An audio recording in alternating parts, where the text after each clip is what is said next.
Iraq is a country that's rarely ever associated with anything good. Terrorism, war, political instability, and poverty often come to mind. The funny thing is that it really shouldn't be this way at all. The word Iraq literally means well-watered or fertile. It has plenty of arable land historically used for agriculture. And even in 2024, the country still has some of the largest oil reserves found anywhere in the world, and sits in a region alongside some of today's wealthiest countries. For instance, the Kingdom of Saudi Arabia to Iraq's south has a GDP per capita of around $33,000, comparable to that of the innovation hub that is Japan. The UAE's is even higher at around $52,000, and Qatar has one of the best economies anywhere in the world, with a GDP per capita surpassing $85,000, falling just short of Singapore. Even Turkey has a modest value of $15,000. Iraq, however, has a GDP per capita of just $6,000, more on a par with Suriname or Ukraine. Unsuspecting Iraq could well have been a global superpower. It had everything in its power to be one, but part of the reason why it wasn't is largely due to the past 40 years. Overly ambitious and ruthless dictators, foreign invasion, and the rise of radical extremism have all held the country back significantly. Modern-day Iraq, along with Kuwait and parts of Syria and Turkey, are located in what used to be the ancient lands of Mesopotamia. Straddled by the Tigris and Euphrates rivers, the region is part of the Fertile Crescent, an area commonly known as the cradle of civilization for the number of innovations that arose from the region. The Sumerians were the first people to settle in Mesopotamia, marking the emergence of the earliest known civilization in human history. They created cities with estimated populations of around 50,000 people.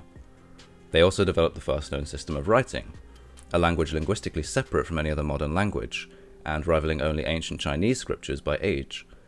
They also invented the wheel, along with an astronomical system based on the number 60, the basis of time in the modern world. In 2340 BC, Sargon of Akkad conquered most of Mesopotamia, thus ending Sumerian civilization, and the subsequent rise of the Akkadian Empire united Semitic-speaking people and Sumerians under one rule. The Akkadians were short-lived, and soon fell in 2125 BC, giving rise to two new and distinct civilizations, Assyria in the north and Babylonia in the south.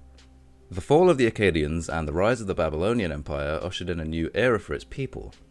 Perhaps the best-known figure, Hammurabi, who ruled the empire as the sixth king of Babylon, was the first to develop a code of law for the people of the empire, coining the well-known phrase, an eye for an eye. In 626 BC, the less powerful Assyrian rule came to an end at the hands of the Babylonians, and Babylon, an ancient city now one of the wonders of the ancient world, was named the capital of the new empire. Empires always come to an end, and the Babylonians weren't any different. They were ultimately defeated by the Persian king, Cyrus the Great, in 539 BC.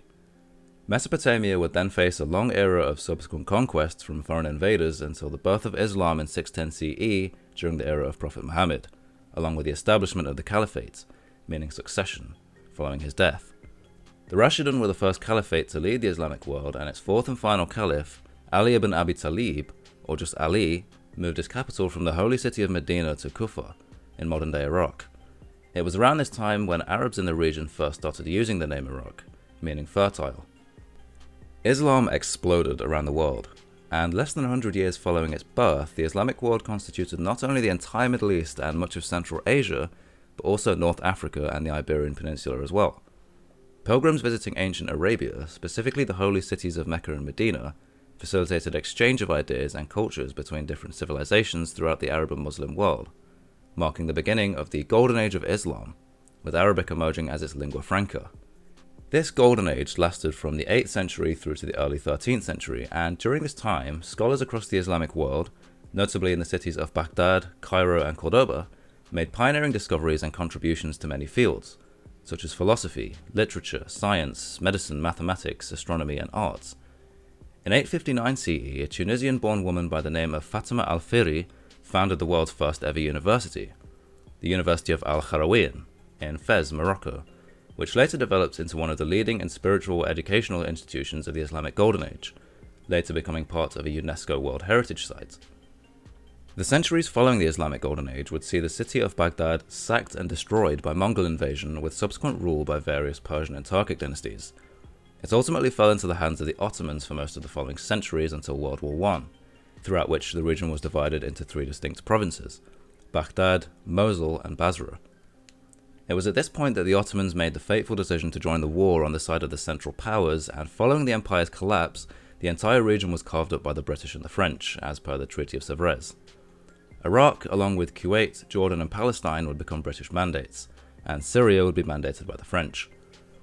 As you can probably expect, the people living in what is now Iraq didn't exactly take kindly to European colonialism, and tensions exploded in what became known as the 1920 Iraqi Revolt, which saw British military outposts across the country attacked and destroyed, and important railway lines severed. The problems in the Middle East were not going away, and in March of 1921, British officials gathered in Cairo to discuss how to resolve them.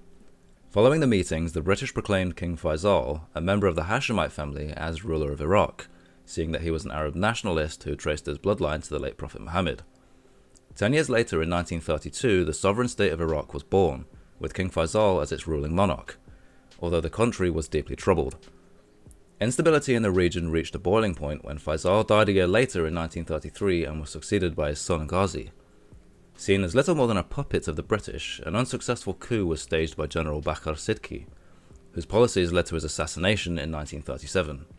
Nevertheless, Ghazi was killed in a car crash under, let's say, mysterious circumstances after calling for Kuwait to become part of Iraq, which many Iraqis at the time saw as a pan-Arab nationalist call to unite Arabia under one flag. Pan-Arab nationalism was increasing across Iraq as Arab Palestinians were mistreated along with the migration of Jews into British-mandated Palestine. The events of World War II emboldened the nationalists, who sought to end British influence across the country. The British subsequently invaded Iraq, and the Prime Minister at the time, Rashid Ali al-Khalani, fled to Iran, and the monarchy was reinstalled under Faisal II. Many Iraqis were now disenfranchised, convinced that the country's oil wealth was being exploited to fuel the British war efforts against Nazi Germany. What didn't help was the partition of Palestine and the subsequent creation of Israel, to which Iraqi forces were dispatched to fight against and unsurprisingly failed. Abuse of the region by foreign powers and attempts by the monarchy to increase ties with these powers again reached a boiling point in 1958, which saw a revolution led by General Abdul Karim Qasim finally overthrow the Hashemite monarchy, in which thousands were killed and chaos ensued across the country. This new Iraqi government wouldn't last long, however, and in 1968 the Arab Socialist Ba'athist Party, who sought to unite Arabic-speaking countries under a single identity, finally seized control of Iraq. This saw the rise of Saddam Hussein, who later became president in 1979. Saddam was a revolutionary, and an especially strong leader, but he was also particularly ruthless. Iraq saw plenty of change following Saddam's rise to power. Infrastructure was developed, healthcare, education and industry was improved, social services were raised, and perhaps the biggest change was the nationalization of Iraq's oil industry, which saw huge amounts of wealth flow into the country. Still, the situation was far from pretty. During the same time, Iraq developed its first ever chemical weapons program, which would, to the world's horror, become a focal point in the decades to come. The security forces under Saddam Hussein were particularly repressive and bloodthirsty, and political opposition to Hussein's rule, particularly from within the Ba'athist Party itself, was met with swift punishment. The same year that Saddam Hussein rose to presidency, a similar turn of events was taking place just across Iraq's eastern border, in Iran, which saw a successful revolution and deposition of the Shah at the hands of Ayatollah Khomeini. You see, Iraq is one of the only Islamic countries with a majority Shiite population, the only others being Iran, Bahrain and Azerbaijan. Saddam, whose political power rested partly upon the support of Iraq's minority Sunni population, became worried that developments in Shiite-majority Iran could lead to similar uprisings in Iraq. In response, Iraqi forces were ordered to invade the oil-rich region of Khuzestan in neighbouring Iran, which unsurprisingly blossomed into an all-out war. The invasion was, of course, a violation of international law, but the Western world and much of the Arab world, fearful about the spread of potential radicalism from revolutionary Iran, decided instead to lay their full support behind Saddam. These same fears would cause the international community to essentially ignore Iraq's use of chemical weapons, including mustard gas and sarin, against the Iranians and later its own Kurdish population. Iraq was ravaged by the events of the last decade, and seeking a way to rebuild its war-torn economy, Saddam turned his attention to Kuwait and the oil-rich fields in neighbouring Saudi Arabia. On the morning of August 2nd of 1990, Iraqi forces marched into Kuwait, on the basis that Iraq had a historical claim to the country. After ignoring economic sanctions and UN resolutions, the Iraqi army was met with US forces, who drove the invading army out of Kuwait. The retreating Iraqi forces responded by destroying many of Kuwait's oil fields, a scorched earth strategy aimed to slow down any potential US attack, and which resulted in 30 million barrels of spillage of oil, causing huge economic and environmental damage. Still, Iraq remained a regional superpower, and had within their grasp some of the largest reserves of oil found anywhere in the world, second only to their southern neighbour, Saudi Arabia.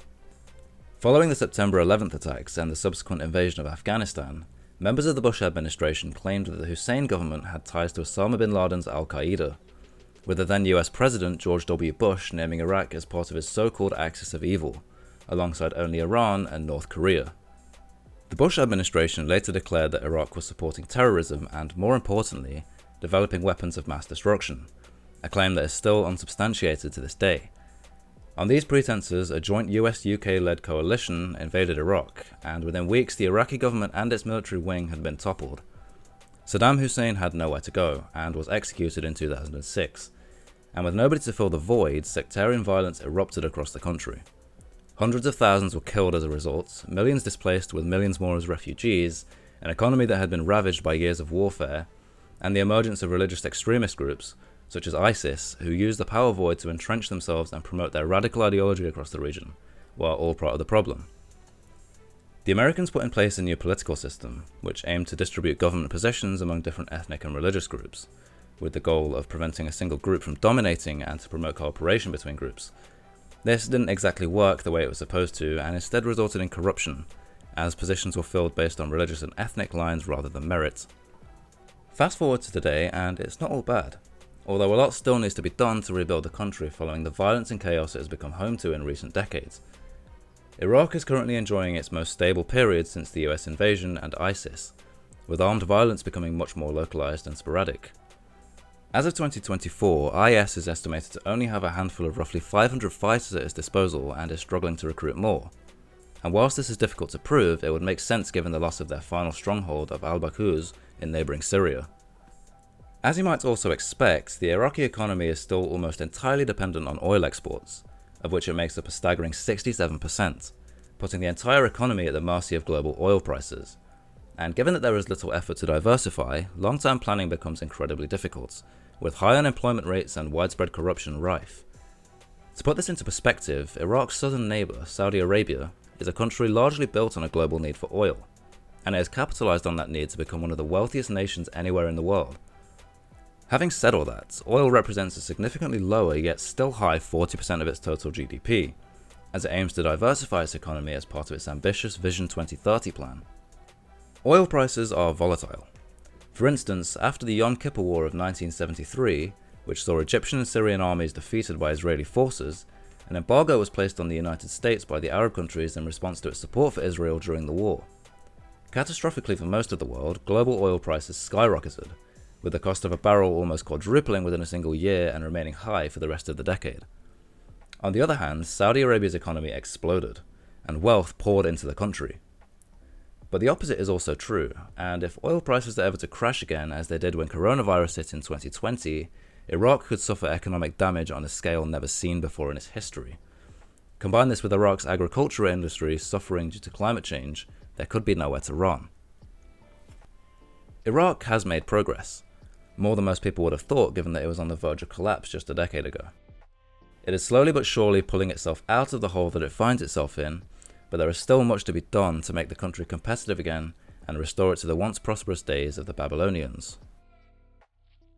I hope you managed to learn a thing or two from this video, and if you did, don't forget to leave a like, subscribe and hit the notification bell to stay updated for future content. I have so many ideas planned for this channel, and if you have any thoughts or suggestions for things you'd like to see, feel free to leave them in the comments below and I'll be sure to get back to you. Thank you so much for watching, and I'll see you in the next one.